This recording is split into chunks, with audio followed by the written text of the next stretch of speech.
እንደምናላችሁ ውድ አድማጭ ተከታታዮቻችን ለዛሬ ያሰባሰብናቸው መረጃዎችን ይዘን ቀርበናል። ከመረጃዎቹ ጋር ምግባሩ ከበደ ነኝ። በአማራ ክልል ዋና ከተማ ባህር ዳር ላይ ከባድ ውጊያዎች እየተካሄዱ እንደሚገኙ ተነግሯል።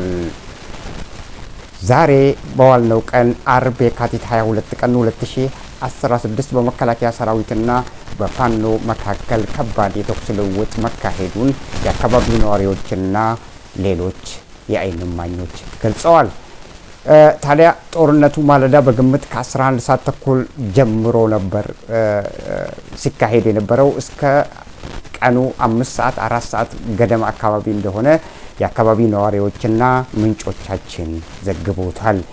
ውድ አድማጭ ተከታታዮቻችን በዚህ በባህር ዳር በአማራ ክልል ዋና ከተማ ባህር ዳር ላይ የተደረገው ጦርነት ውጊያው ምን አይነት ነበረ፣ ምን ይመስላል ለሚለው አብረን እናያለን። እስከ መጨረሻው እንድትከታተሉን ከወዲሁ እየጋበዝናችሁ አሁን በቀጥታ ወደ መረጃዎቹ እናስተላልፋችኋለን። ተከታተሉን።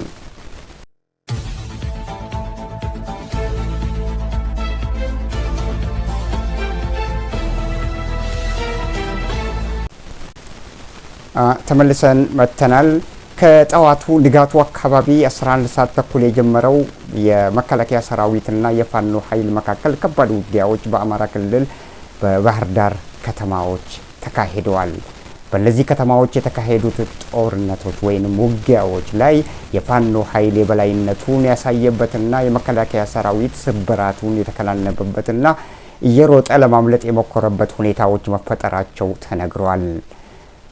በዚህ አውደ ውጊያ ላይ የፋኖ ኃይሎች እያሳደዱ የመከላከያ ሰራዊቱን ቦታውን አስለቅቀው በርካታ ይዞታዎችንም ተቆጣጥረው መሳሪያዎችን ማርከው በርካታ የመከላከያ ሰራዊቱን ኃይል መማረካቸውንም ከሜዳው የደረሱን መረጃዎች አመላክተዋል። በእነዚህ አካባቢዎች የት አካባቢ ነው ጦርነቱ የተደረገው የሚለውን የት ነው የተካሄዱት ለሚለው የተካሄደው ጦርነቱ በከተማው ባሉ 3 ቀበሌዎች ላይ ነበረ። በቀበሌ 14 አቡነ ልደታ በተባለ መኖሪያ ሰፈሮች አካባቢ ላይ፣ ቀበሌ 11 አባይ ማዶ በተባለ ሰፈር፣ ቀበሌ 13 ባታ ቤተክርስቲያን ወይንም ወይራሚት አካባቢ ላይ ውጊያ መደረጉን እማኞችና ከሜዳው የደረሱ መረጃዎች አመላክተዋል። ወደ አድማጭ ተከታታዮቻችን በእነዚህ የውጊያ ውሎዎች ምን ተከሰቱ የሚለውንም አብረን እናያለን። ውጊያው እጅግ በጣም የተፋፋመበትና የመከላከያ ሰራዊት አባላት በከባድ መሳሪያዎች የታገዘ ጦርነት ውጊያዎችን ቢያካሄዱም የበላይነታቸውን ለማግኘት ጥረት ቢያደርጉም የፋኖ ኃይል ግን በሰነዘረው ከባድ ጥቃት ሊሸነፉና ወደ ኋላ ሊሸሹ የተገደዱበት ሁኔታዎች በዚህ አካባቢ ላይ ተፈጥሯል። ሁኔታው በጣም የአካባቢው ነዋሪዎችና ሌሎች እማኞች እንደሚናገሩት ሁኔታዎች በጣም ከባድና ውስብስብ እንደነበሩና የፋኖ ኃይሎች እጅግ በጣም በሚያስደንቅ ሁኔታ የመከላከያ ሰራዊቱን አከርካሪውን ሲሰብሩት እንደነበረ ነው እየተነገረ የሚገኘው። ከነዚህ 3ቱ ቀበሌዎች ሌላ ደግሞ የድል አውድማ ከሌሊቱ አንስቶ እስከ ንጋቱ ድረስ የቀጠለው ውጊያ በአየር ጤና ሰፈር አካባቢ ላይ በርካታ የመንግስት ኃይሎች የተሰበሩበት፣ የመከላከያ ሰራዊቱ ለፋኖ እጅ የሰጠበት፣ ከ40 በላይ የተማረኩበት፣ የመከላከያ ሰራዊቱ ወደ ኋላ የሸሸበት እንዲሁም መሳሪያዎችን ለፋኖ ያስረከበበት ሁኔታ ነው እዚህ አካባቢ ላይ የተፈጠረው። ሐሙስ ዕለት በአካባቢዎቹ ውጊያ እንደሚካሄድ መረጃዎች ለአካባቢው ነዋሪዎች እንደደረሷቸው እማኞች እየተናገሩ ይገኛሉ። በዛ በተባለው ሁኔታና መሰረት አርብ ዕለት ከንጋቱ አንስቶ ውጊያው መጀመሩን እማኞች ተናግረዋል። በዚህ ውጊያ ላይ በ3ቱም በ4ቱም አቅጣጫዎች ፋኖን ለመክበብ ጥረት ያደረገው የመከላከያ ሰራዊት ኃይል ፋኖ ባደረገው ቆረጣ ግን አፈትልኮ ወጥቶ በመሸጉት ምሽግ ላይ ከባድ ጥቃት በመሰንዘር ምሽጋቸውን እንዲለቁ አስገድዷቸዋል። ምሽጉን ከሰበሩት በኋላ ይህ ምሽግ ከተሰበረ በኋላ ነው የመከላከያ ሰራዊቱ ወደ ኋላ እየሸሸ ገሚሱ እጁን እየሰጠ እየሮጠ ያመለጠም እንዳለ ተዘግበዋል። ታዲያ በምን አይነት ሁኔታ ነው ውጊያዎቹ እየተካሄዱ የሚገኙት? አሁን ድረስ የቀጠሉ ውጊያዎችም እንዳሉ ከአውድማው የደረሰን መረጃም አመላክቷል። ለምሳሌ 3 ተከታታይ ቀናት እየተደረጉ የነበሩ ውጊያዎች ነበሩ። እነዛ ውጊያዎች የት አካባቢ ነው የተደረጉት? በዚህ 3 ተከታታይ ቀናት አባይ ማዶ አካባቢ ነበር ውጊያው የተደረገው። የፋኖ አባላት በዚህ ውጊያ የበላይነት ያሳዩበትና ድል የተቀናጁበት በከባድ ትንቅንቅ ውስጥ የነበሩበት የፋኖ ሰራዊት የመንግስት ኃይሎችን አከርካሪ የሰበረበት መሆኑን ከሜዳው የደረሱን መረጃዎችም አመላክተዋል። በዚህ በባህር ዳር ከተማ ውስጥ ተካሄደ በተባለው ውጊያ የመንግስት ኃይሎች ቦታቸውን ለመልቀቅ የተገደዱበት ሁኔታ ተፈጥሯል።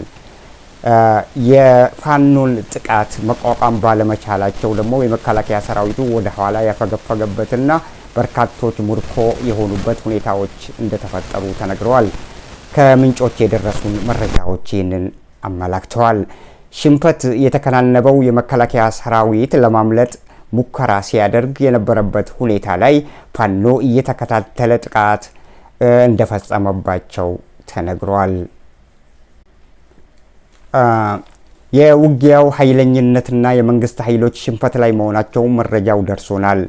በ4 ኪሎ የመሸገው የብልጽግና መንግስት ደግሞ ወደ ባህር ዳር የሚደረገውን የአየር በረራ ሙሉ በሙሉ ለመሰረዝ የተገደደበት አጋጣሚዎች ተፈጥረዋል። የብልጽግና መንግስት ከዚህ ቀደም በሚያደርገው ፕሮፓጋንዳ ሐሰት መንዛት፣ ወሬ ማናፈስ በፋኖ ኃይሎች ላይ ከባድ ኪሳራ ማድረሱን ይናገራል። ስብስቡ ይህንን ሐሰት መረጃ የሚያሰራጨው በመከላከያ ሰራዊት ላይ ከባድ የቅጣት ዱላ ሲያርፍበት እንደሆነ ለመረዳትም ተችሏል። ውድ አድማጭ ተከታታዮቻችን በዚህ በባህር ዳር ከተማ ውስጥ በተካሄደው ውጊያዎች የመንግስት ኃይሎች ቦታቸውን የለቀቁበትና የሸሹበት ሁኔታ ተፈጥሮ እያለ በ4 ኪሎ የመሸገው ኃይል ግን በ4 ኪሎ የመሸጉት ባለስልጣናት ግን እጅግ ፋኖን አከርካሪውን እየሰበሩት እንደሆነ ነው የሚናገሩት። ፋኖን እያሰሱና ርዝራዡን ከሰፈር ውስጥ እየለቃቀሙ መሆኑን ነው የሚነግሩት። ግን ከሜዳው የደረሰንና ከአካባቢው ነዋሪዎች መረጃውን ስናሰባስብ ባገኘነው መረጃ ግን እጅግ በጣም የመከላከያ ሰራዊት ድክመቱን ሽንፈቱን የተከናነበበትና ወደ ኋላ ለመሮጥና ውጊያውን ማካሄድ ባለመቻሉ ለመሸሽ የተገደደበት፣ ምክንያቱም በ4 አቅጣጫ የተከበበው የመከላከያ ሰራዊት ኃይል የፋኖን ዱላ መቋቋም ባለመቻሉ እዛ አካባቢ ላይ የነበረው ሁኔታ በጣም ከባድ ስለነበረ ምንም እንኳን በከባድ መሳሪያዎች የታገዘ ውጊያ ቢደረግም ከባድ መሳሪያው ግን የመከላከያ ሰራዊትን ሊያድነው አልቻለም። የመሸጉበት ሁሉ ምሽጋቸው ተሰብሮ ወደ ኋላ የሸሹበትና ሊሮጡ ገሚሱ ሮጦ ያመለጠ፣ ገሚሱ ደግሞ እጅ የሰጠ መኖሩን ነው እየተገነዘብን ያለ ነው። የመንግስት ኃይሎች ግን የሚሉት ፋኖን ከየቦታው እየለቃቀሙና ህዝብ ደግሞ ከኛ ጎን እንዲሆን ብለው በመማጸን ላይ የሚገኙበት ሁኔታ ነው ያለው። ነገር ግን በሜዳ ያለውና እውነተኛው የተደረገው ድርጊት የፋኖን የበላይነት የሚያሳይና የፋኖን የበላይነት የሚያንጸባርቅ ሁኔታዎች ናቸው የተፈጠሩት። በምን አይነት ሂሳብ ነው ዛሬ መጥቶ ብልጽግና ፋኖን አከርካሪውን ሰብሬዋለሁ፣ አሁን ህዝብ እንዲያግዘኝ ነው የሚፈልገው፣ ያሉበትን ቦታ እያሰስኩ ይይዛቸዋለሁ ብሎ በመግለጫ ሐሰተኛ ፕሮፓጋንዳ እየነዛ ይገኛል። ታዲያ ውድ አድማጭ ተከታታዮቻችን ብልጽግና ሽንፈት መከናነቡን ያለማመን የሚያደርገው መፍጨርጨር በአሁኑ ወቅት ላይ በሽሽት ላይ የሚገኙትን የጽንፈኛ ኃይሎችን እያጸዳ እንደሚገኝ ነው የሚገልጸው። ህግ የማስከበር እያለ በሚጠራው የተለመደ የዘወትር ፕሮፓጋንዳው ማህበረሰቡን ከጎኑ እንዲቆሙ በመማጸን ላይ ይገኛል። ህዝብ ግን የብልጽግናን ፕሮፓጋንዳ መንዛት በመሰላቸቱ የተነሳ ከብልጽግናዎች የሚተላለፈውን ማንኛውንም የሐሰት መረጃዎችን ከቆብ መቁጠር ትቷል። በእነዚህ አይነት ሁኔታ ነው መንግስት አሁን ላይ የፋኖ ኃይሎችን አከርካሪያቸውን ሰብሬ እየሸሹና ህዝብ ውስጥ እየገቡ እያስቸገሩ ነው ብሎ ይናገራል። ውሸት ማለት የፕሮፓጋንዳ ውሸት። በቀበሌ 14 አቡነ ሐራ ልደታ በተባለ መኖሪያ ሰፈሮች አካባቢ ላይ ከጠዋቱ 11 ሰዓት ገደማ አካባቢ የጀመረው ጦርነት ከቀኑ እስከ 5 ሰዓት 4 ሰዓት ድረስ መቀጠሉን የከተማው ነዋሪዎችም ተናግረዋል። ከሜዳ የደረሱ መረጃዎችም አመላክተዋል። በዚህ ውጊያ ላይ በርካታ የመከላከያ ሰራዊቱ የተደመሰሰበት እንደሆነ መረጃዎች አመላክተዋል።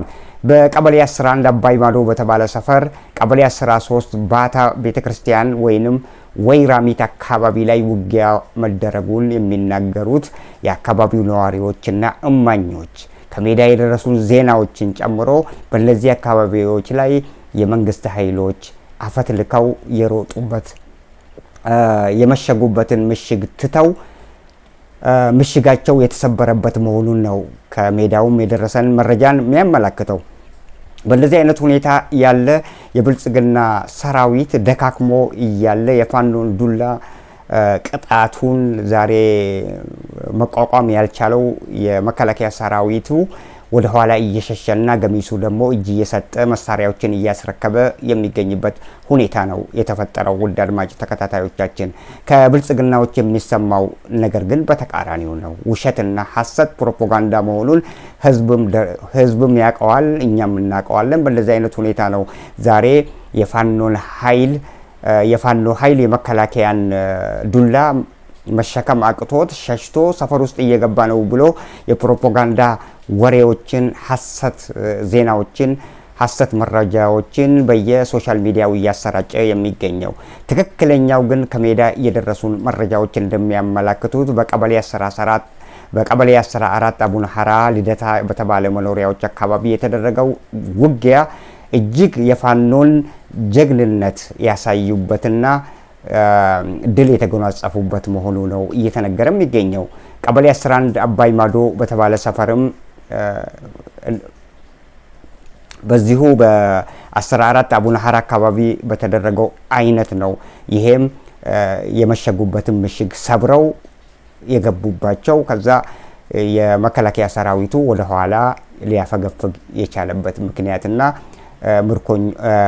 ምርኮ የሆኑበት መሳሪያዎችን ያስረከቡበት ሁኔታ ተፈጥሯል። ቀበሌ 13 ባታ ቤተክርስቲያን አካባቢ ወይራሚት አካባቢ ላይ አሁን ድረስ ውጊያው እንደቀጠለ እማኞች ይናገራሉ። ከሜዳም የደረሱን መረጃዎች ይህንን ያመላክታሉ። ውድ አድማጭ ተከታታዮቻችን፣ ውጊያው በጣም ኃይለኛ መሆኑን የአካባቢው ነዋሪዎች እየገለጹ የሚገኙበት ሁኔታ ነው ያለው። ከጠዋቱ 11 ሰዓት ተኩል አካባቢ የጀመረው የከባድ መሳሪያ ድምፅ ነዋሪዎች እንደሚናገሩት በጣም እስከ ቀኑ 4 ሰዓት 5 ሰዓት አካባቢ የቀጠለበት ሁኔታ ነበር ብለዋል። በሌላ በኩል ሌሎች እማኞች ደግሞ የሚናገሩት የክላሽ ድምፅ በሁለቱ መካከል የክላሽ ድምጾች ይሰሙ እንደነበረ ነው ሌሎችም የሚናገሩት። ከሜዳ የደረሱን መረጃዎችም ደግሞ ይህንኑ አመላክተዋል።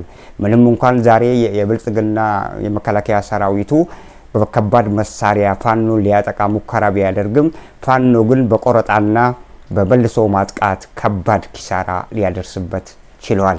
በእንደዚህ አይነት ሁኔታ ነው የባህር ዳር አካባቢ ዛሬ ውጊያዎቹ የተካሄዱት በእንደዚህ አይነት ሁኔታ መሆኑን መረጃዎችን ልናገኝ ችለናል። ውድ አድማጭ ተከታታዮቻችን፣ በየትኛው አቅሙ ነው ዛሬ መከላከያ ሰራዊት የደከመበትና ተስፋ የቆረጠበት ሁኔታዎች እያሉ ዛሬ ላይ ግን አሸናፊው እኔ ነኝ፣ እኔ እያሸነፍኩ ነው እያለ በየሶሻል ሚዲያው የሚያሰራጨው የሐሰት ወሬና ፕሮፓጋንዳ እየቀጠለ ይገኛል። ፕሮፓጋንዳ መሆኑን የምናውቀው ህዝብ ከጎኔ እንዲቆሙ በማለት ነው ማህበረሰቡን እየተማጸነም የሚገኘው።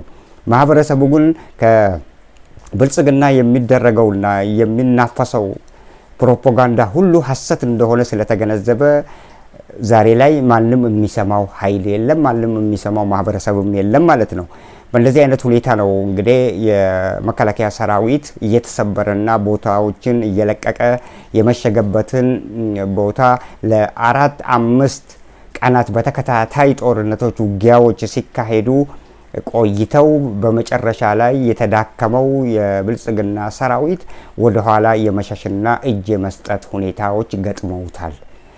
በእንደዚህ አይነት ሁኔታ ነው ውጊያው በአማራ ክልል አካባቢ ላይ አሁን ድረስ እየቀጠለና በተለያዩ ቦታዎች ላይ ውጊያው የተኩስ ልውውጡ እንደቀጠለ እየተነገረ የሚገኘው።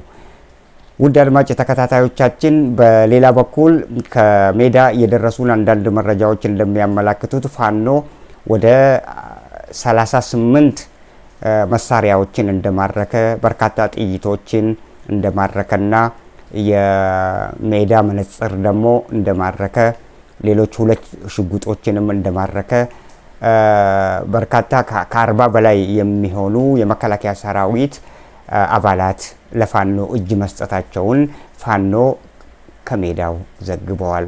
ውድ አድማጭ ተከታታዮቻችን፣ ስለ ፋኖ ያሉን መረጃዎች ለዛሬ ይህንን ይመስላሉ። ስለተከታተላችሁን እጅጉን አድርገን እናመሰግናችኋለን። በሌላ መረጃዎች እስክንገናኝ ድረስ ቸር ያገናኘን እያልን በሰላም